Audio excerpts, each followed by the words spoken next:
5 ministros da primeira turma do Supremo Tribunal Federal tornaram réus Jair Messias Bolsonaro e mais 7 aliados por tentativa de golpe de Estado. É o primeiro ex-presidente a responder criminalmente por atentar contra o sistema democrático brasileiro. O julgamento começou com o voto do relator ministro Alexandre de Moraes. Ele listou os crimes apontados pelo Procurador-Geral da República, Paulo Gonet, contra os 8 acusados de fazer parte do chamado núcleo crucial, que, segundo a PGR, tramou o golpe. A abolição violenta do Estado Democrático de Direito, organização criminosa armada, dano qualificado, deterioração de patrimônio tombado e golpe de Estado. Segundo a denúncia, o núcleo crucial é composto pelo ex-presidente Jair Bolsonaro, os generais da reserva Augusto Heleno, Paulo Sérgio Nogueira e Walter Souza Braga Neto, o almirante Almir Garnier Santos, o tenente-coronel Mauro Cid, o deputado federal Alexandre Ramagem e o ex-ministro da Justiça Anderson Torres. Moraes iniciou lembrando que a acusação descreveu os fatos de forma coerente e que cumpriu o requisito legal de apontar, por meio de provas objetivas, os crimes cometidos.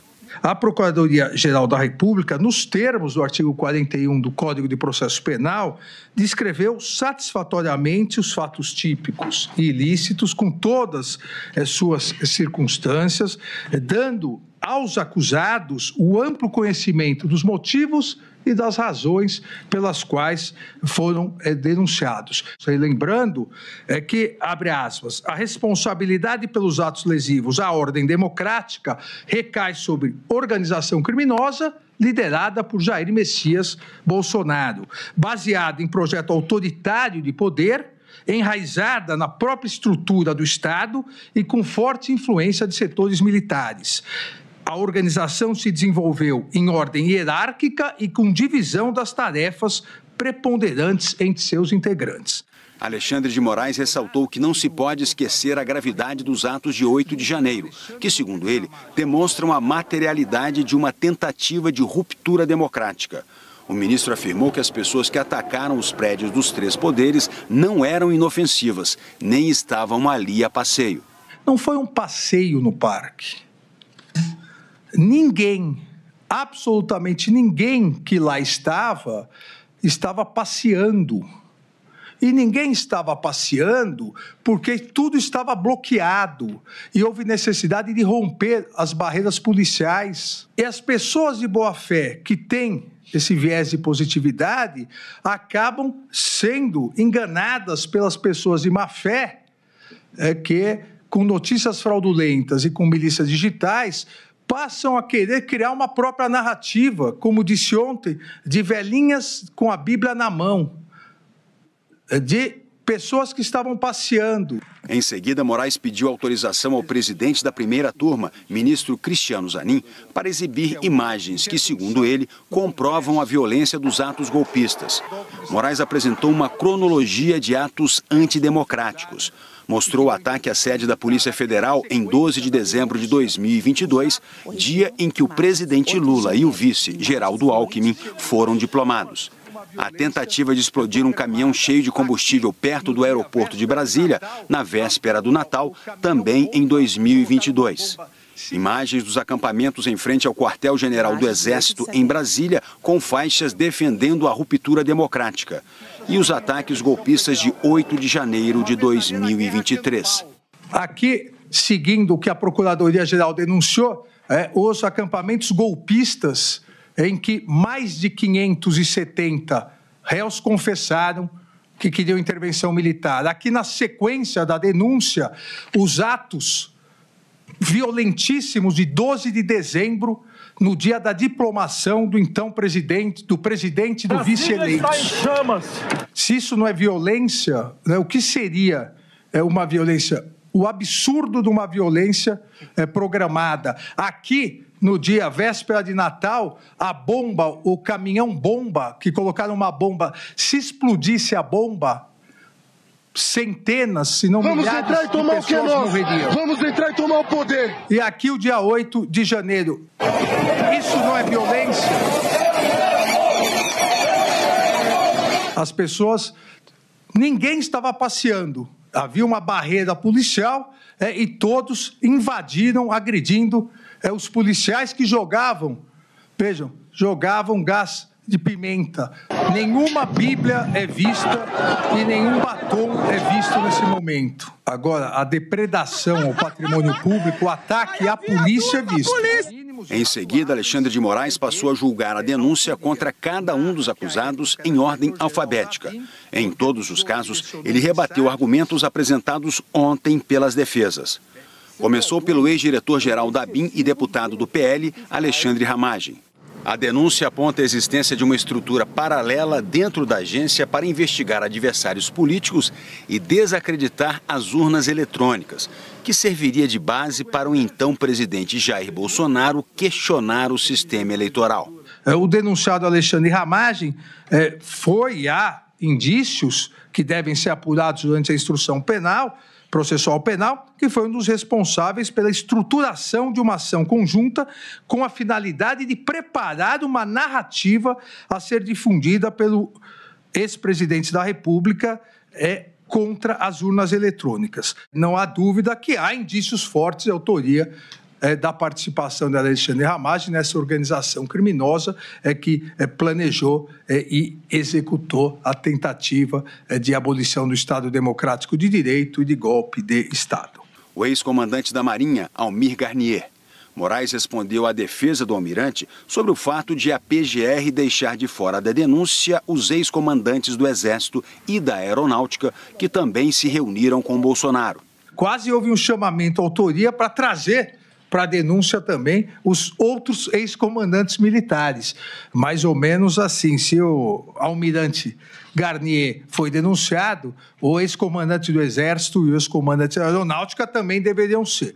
Por que não foram? Porque não há, em momento algum, seja na investigação, seja como ficou apontado na denúncia, nenhum indício de autoria de ambos os comandantes, seja do Exército, seja da Aeronáutica. Mas há indícios suficientes de autoria em relação a Almir Garnier Santos. Enquanto mostrava o registro de entrada dos militares no Palácio da Alvorada para, segundo a PF, discutir a minuta do golpe, Moraes reforçou que não é normal esse tipo de conversa entre agentes do Estado.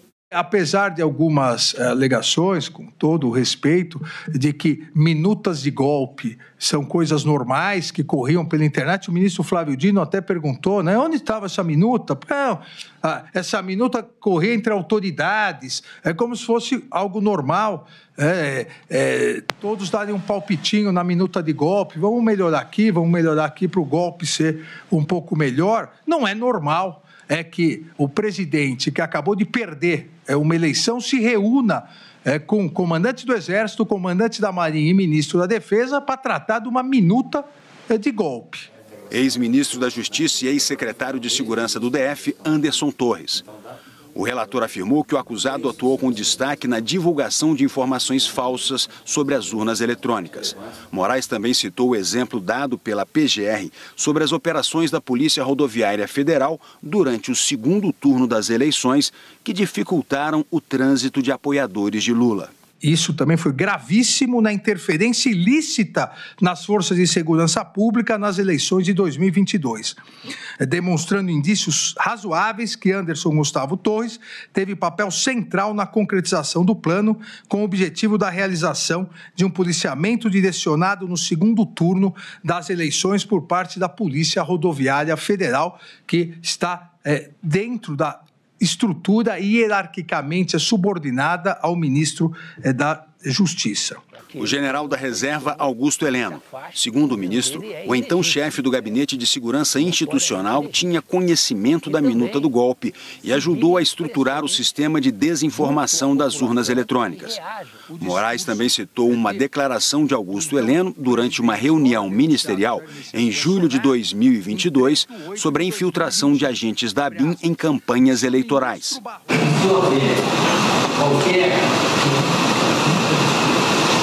Acusação de infiltração desse elemento em qualquer lugar. General, eu peço que o senhor não fale, por favor. Então, a gente conversa particular na nossa sala sobre esse assunto. O que porventura a BIM está fazendo? Então, a gente conversa em particular na nossa sala lá sobre esse assunto. Qual assunto? Infiltração de agentes da BIM na campanha eleitoral. Então, a gente conversa em particular na nossa sala lá sobre esse assunto. O que, porventura, a BIM está fazendo, tá? Então, há todos elementos razoáveis, indícios de autoria para o recebimento de denúncia contra Augusto Heleno. O ex-presidente Jair Bolsonaro.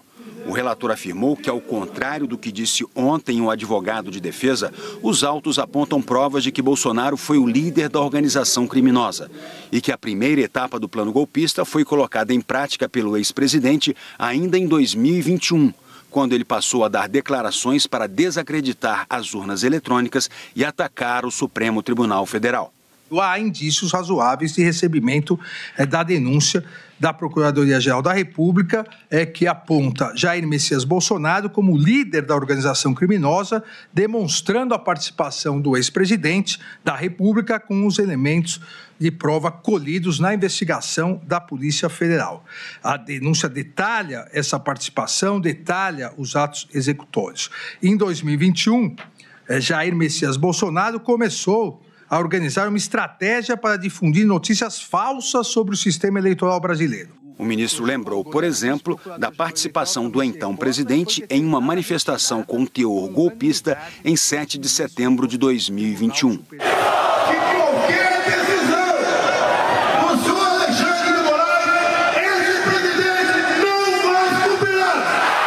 Em 7 de setembro de 2021, todos se recordam, na Avenida Paulista, que o então presidente Jair Bolsonaro, após algumas palavras carinhosas em relação à minha pessoa, disse que, a partir daquele momento, não cumpriria mais ordem judicial. Alexandre de Moraes também lembrou de uma reunião de Bolsonaro com embaixadores, na qual o então presidente usou o Palácio da Alvorada e a estrutura do governo para repetir mentiras sobre a confiabilidade das urnas.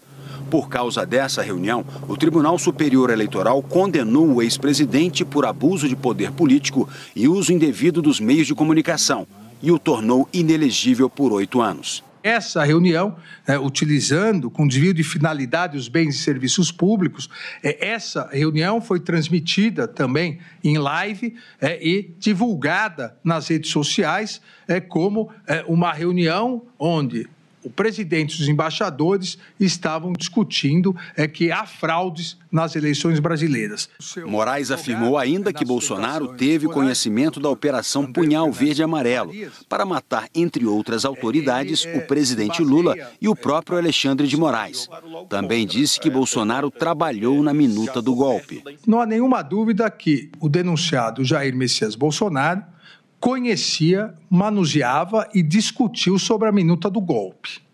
Isso não há dúvida. O fato, as interpretações sobre o fato vão ocorrer durante a instrução processual penal. Se ele analisou e não quis, se analisou e quis, isso será num juízo de culpabilidade. Tenente Coronel Mauro Cid. Alexandre de Moraes foi sucinto. Disse que o militar confessou os crimes em depoimento de colaboração premiada. Ex-ministro da Defesa, Paulo Sérgio Nogueira. Alexandre de Moraes rebateu a defesa, que ontem afirmou não ter justa causa contra o militar. O relator disse que Paulo Sérgio teve contato e discutiu a minuta do golpe e que alterou, a pedido de Bolsonaro, o relatório do Ministério da Defesa para jogar dúvidas sobre a lisura das urnas eletrônicas. Essa missão dada pelo então presidente Jair Bolsonaro era comprovar a fraude às urnas. Essa comissão chegou a uma conclusão: não há nenhuma fraude, não houve nenhuma fraude, não houve nenhum indício, mero indício de fraude. O presidente Jair Bolsonaro proibiu, ou então ministro da Defesa, de apresentar essa conclusão ao Tribunal Superior Eleitoral. Sabemos que um general 4 estrelas, ministro da Defesa, ele poderia se recusar a cumprir uma ordem manifestamente ilegal do presidente da República. General da Reserva Braga Neto, ex-ministro da Defesa e da Casa Civil e candidato a vice na chapa liderada por Bolsonaro.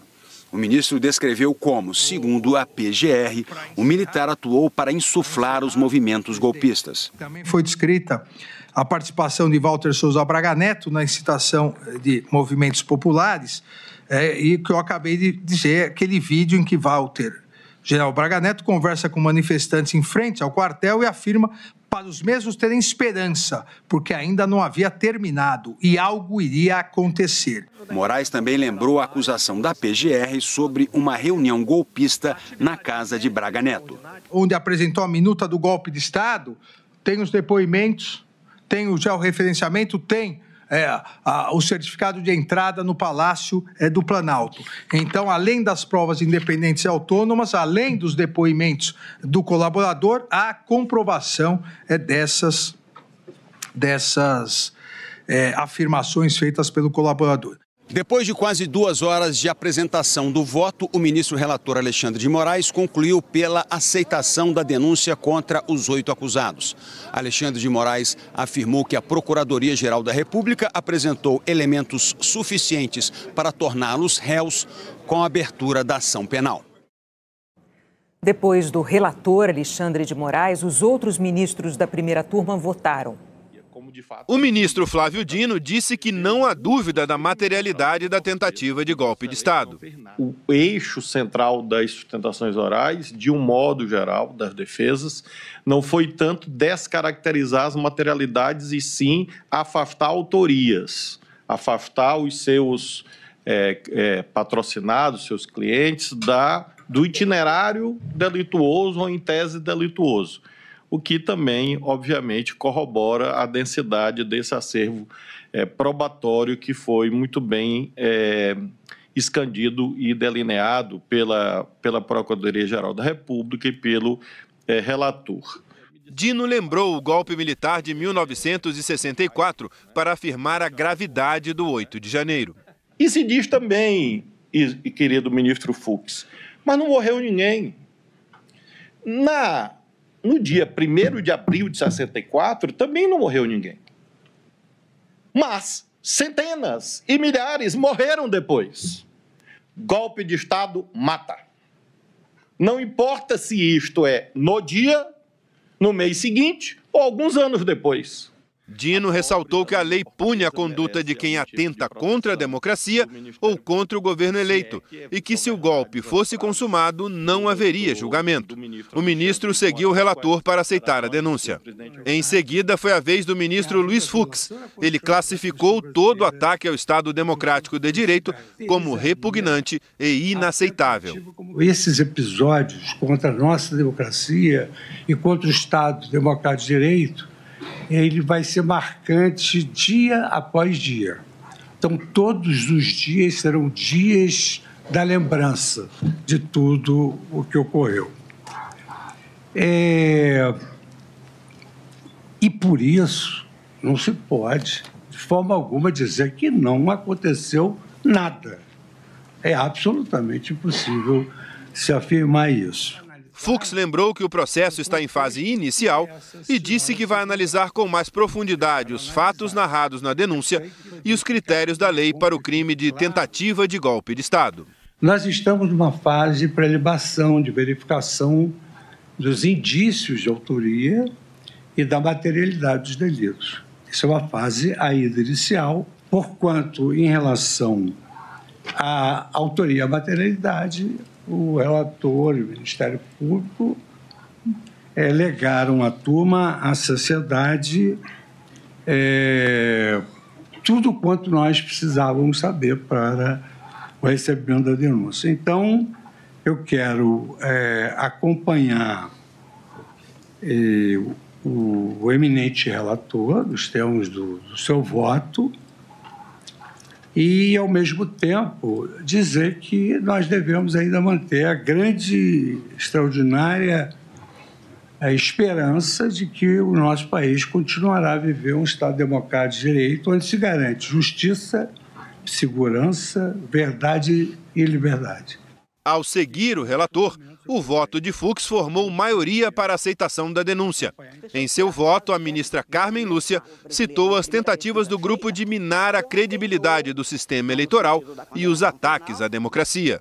Na denúncia apresentada pelo professor Paulo Gonet, pelo Procurador-Geral da República, se eu começar a ler, e quem assistir esse filme de trás para frente, do dia 8 de janeiro, nós, numa situação realmente de servidores públicos, como somos nós no Supremo, e que estávamos também, pelo menos em parte de nós, no Tribunal Superior Eleitoral, nós sabemos o que foi viver, não é, ministro Alexandre? O tempo todo, com um ruído debaixo dos pés, que as pessoas não entendiam, mas que não pareciam que estava todo mundo acolhendo tranquilamente, embora não houvesse nada formalizado, porque não se formaliza golpe.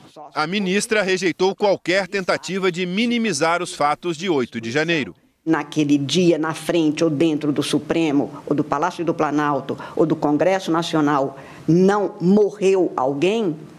Ditadura mata. Ditadura vive da morte, não apenas da sociedade, não apenas da democracia, mas de seres humanos de carne e osso que são torturados, mutilados, assassinados toda vez que contrariar o interesse daquele que detém o poder para o seu próprio interesse. Não é para o bem público, não é para o benefício de todos. Portanto, este é um assunto gravíssimo. Isto não aconteceu por uma festinha do final de tarde, que por uma coincidência todo mundo resolveu visitar Brasília e aí aproveitou e com pedra, pau. Quem chegou aqui no dia 9 de janeiro há de se lembrar que era impossível não ter sido planejado e provocado. Alguém planejou, alguém tentou, alguém entrou, alguém executou. Nós precisamos saber isso. É preciso que o Brasil conheça, que o Brasil saiba o que aconteceu e quem praticou o crime tem que pagar pelo crime cometido. O último a votar foi o presidente da turma, ministro Cristiano Zanin. Ele afirmou que a investigação reuniu elementos que permitem a aceitação da denúncia e a abertura do processo. Há, sim, uma série de elementos aqui a amparar a denúncia que estamos aqui a analisar. Como eu disse ontem, longe de ser uma denúncia amparada exclusivamente em uma delação premiada, o que se tem aqui são diversos documentos, vídeos, dispositivos, enfim, diversos materiais que dão amparo àquilo que foi apresentado pela acusação. Zanin também afirmou que os fatos narrados são extremamente graves e que a autoria de cada denunciado será avaliada ao longo da instrução do processo. O ministro ressaltou ainda que o Código Penal prevê que quem colabora com um crime, de qualquer maneira, também está sujeito à punição. Ao meu ver, não adianta dizer que a pessoa não estava no dia 8 de janeiro se ela participou de uma série de atos que culminaram nesse evento que, em tese, é compatível com os delitos descritos pela Procuradoria-Geral da República na denúncia. Assim, de forma unânime, por 5 votos a 0, o ex-presidente Jair Bolsonaro e os outros 7 denunciados viraram réus. Eles vão responder pelos crimes de tentativa de golpe de Estado, abolição violenta do Estado Democrático de Direito, organização criminosa armada, dano qualificado contra o patrimônio da União e deterioração de patrimônio tombado. Com a decisão de hoje da primeira turma, Jair Bolsonaro é o primeiro ex-presidente da República a se tornar réu sob a acusação de atentar contra o regime democrático. E a partir de agora, o processo entra em uma fase de análise de provas, depoimentos de testemunhas e interrogatórios dos réus. Depois, os ministros farão um outro julgamento para decidir quem deve ser absolvido ou condenado. A seguir, a reação dos réus. Bolsonaro afirma que a acusação é infundada. O primeiro ex-presidente do Brasil a se tornar réu por atentar contra a democracia se manifestou logo depois da decisão do STF. Jair Bolsonaro voltou a negar ter participado de uma tentativa de golpe e disse que a acusação contra ele é grave e infundada. O ex-presidente acompanhou o julgamento no Senado, com parlamentares, no gabinete do filho, o senador Flávio Bolsonaro, do PL. Jair Bolsonaro não foi ao Supremo Tribunal Federal, como ontem. Assim que terminou o julgamento no STF, advogados de Jair Bolsonaro vieram aqui para o gabinete de Flávio Bolsonaro. Com o ex-presidente e aliados, acertaram o tom do pronunciamento que o ex-presidente fez à imprensa, criticando a decisão da primeira turma do Supremo, que o tornou réu. Já como réu no pronunciamento, Bolsonaro negou que tenha participado de uma tentativa de golpe de Estado. Eu espero hoje botar um ponto final nisso aí. Parece que tem algo pessoal contra mim. E a acusação é muito grave. E são infundadas. A acusação tem como base a denúncia do Procurador-Geral da República. Segundo Paulo Gonet, o ex-presidente integrou uma organização criminosa com o objetivo de mantê-lo no poder e que ele, Bolsonaro, era o líder da organização. Bolsonaro disse que pediu a desmobilização de movimentos que queriam a intervenção militar no país. No dia 2 de outubro, 2 de novembro,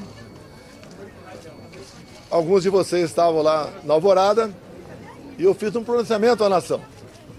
Coisa rara, né? Fiz um pronunciamento lido à nação. Eu vou ler apenas um parágrafo desse pronunciamento, que infelizmente não está no inquérito do ministro Alexandre de Moraes.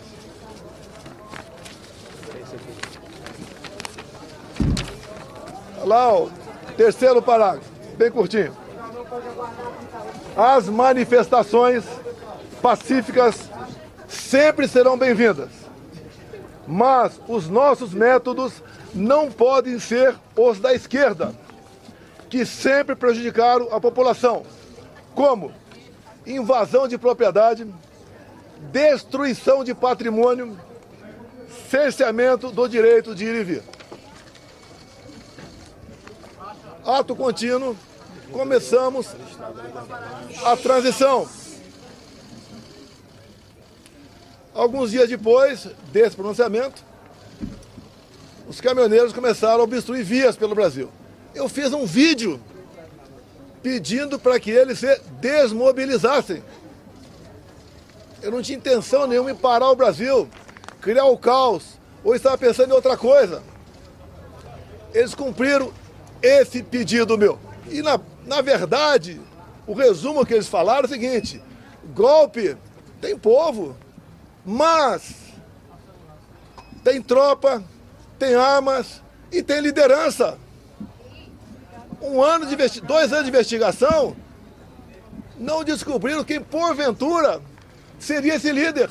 A denúncia da Procuradoria-Geral da República afirma que Bolsonaro não tomou ações para tirar acampamentos golpistas da frente dos quartéis. Paulo Gonet afirmou ainda que Bolsonaro ordenou que o Ministério da Defesa emitisse uma nota visando a dar aos apoiadores do golpe a aparência de que as Forças Armadas acolhiam e incentivavam os acampamentos espalhados pelo país. Bolsonaro disse que colaborou com a transição do governo dele para o de Lula e que, ainda indicado, o atual ministro da Defesa, José Múcio Monteiro, pediu o apoio dele, Bolsonaro. Ele foi pedir um apoio para mim, para que tivesse mais acesso aos respectivos ministérios. No dia seguinte, ele foi atendido em tudo. Voltou depois a entrar em contato conosco e pediu que eu nomeasse os comandantes militares indicados pelo presidente eleito Lula da Silva. Foi que eu fiz. Em dezembro, nomeamos 2 comandantes. Na denúncia, o procurador Paulo Gonet afirma que durante o período de transição, o ex-presidente Jair Bolsonaro manteve reuniões com assessores e militares para tramar o golpe de Estado. Bolsonaro também falou sobre a minuta do golpe. Ele disse que não assinou e que nem convocou os conselhos da República e da Defesa para dar andamento à ideia. E o decreto estava pronto para assinar. Seria então, se eu assinasse, o início do golpe. Segundo o ministro relator, configurou-se o golpe a partir desse momento. Mas, antes de hipotética assinatura de um decreto de Estado de Defesa, como está no artigo 136 da Constituição, o presidente da República tem que convocar os conselhos da República e da Defesa. Aí seria o primeiro passo. Não adianta botar um decreto na frente do presidente, de Estado de Defesa, e assinar, está resolvido. Não convoquei os conselhos da República e da Defesa. Nem atos preparatórios houveram para isso. Ao votar hoje, o ministro Alexandre de Moraes disse que não é normal um presidente derrotado nas urnas discutir minutas golpistas. Na denúncia, o PGR afirma que essas minutas foram apresentadas pela organização criminosa às mais altas autoridades militares e que quando um presidente da República reúne a cúpula das Forças Armadas para expor planejamento minuciosamente traçado para romper a ordem constitucional, tem-se ato golpista em curso, que só não foi consumado porque não teve apoio das Forças Armadas. O Supremo Tribunal Federal afirmou que eventuais questionamentos de réus vão ser respondidos no processo. O advogado de Braga Neto declarou que a decisão de hoje do STF apenas inicia a ação penal e que vai apresentar provas para inocentá-lo. A defesa de Alexandre Ramagem afirmou que não há elementos que vinculem Ramagem aos crimes narrados pela PGR e que confia na isenção e na capacidade dos ministros do STF. A defesa de Almir Garnier declarou que não há prova contra ele, que vai demonstrar isso no julgamento e que Garnier vai ser absolvido. O advogado de Paulo Sérgio Nogueira afirmou que só vai se manifestar nos autos. A defesa de Augusto Heleno não quis se manifestar. E nós não tivemos resposta das defesas de Mauro Cid e de Anderson Torres.